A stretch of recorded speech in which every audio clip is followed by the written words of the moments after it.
Hello YouTube, Jeff Steele here with Steele Navigator.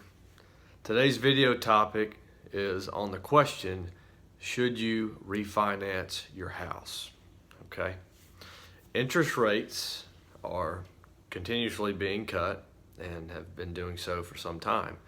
So today it's March 2nd, year 2020. Okay, so the question is, with the continuous rate cuts, should you refinance your home? Okay, and my answer is, it depends.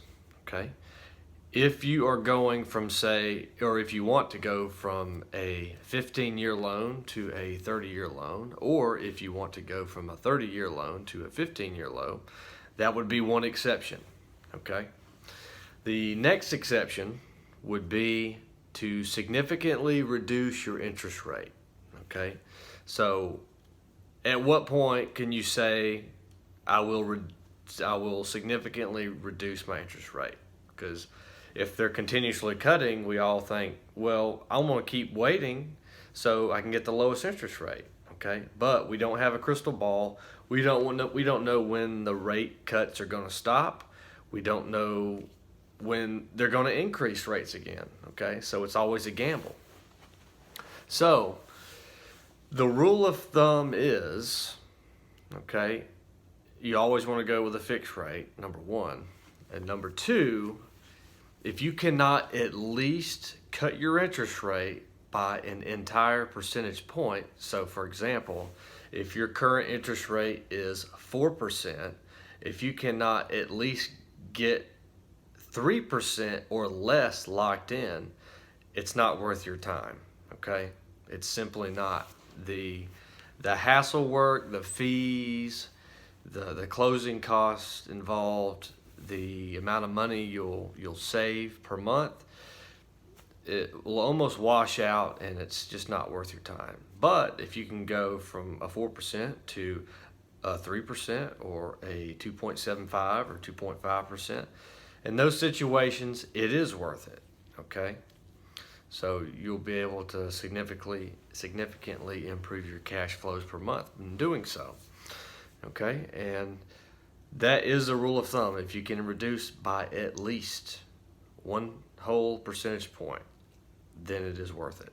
Okay, and the other, which I mentioned previously, is if you're going from a 30-year loan to a 15, or from a 15 to a 30. So 30-year loans are going to significantly increase your cash flows per month. You're going to have a much lower monthly payment. Okay, so say your monthly payment might be $500 a month if you have a 30-year loan. If you have a 15-year loan, okay, you're going to see your cash flows per month decrease. Your monthly payment might be $1,000 a month. Okay, but the positive side is, long term, you're going to pay less interest and pay your home off earlier. Okay, but most people will argue the stock market is averaging around 10 to 12%. Okay, and has since its beginning.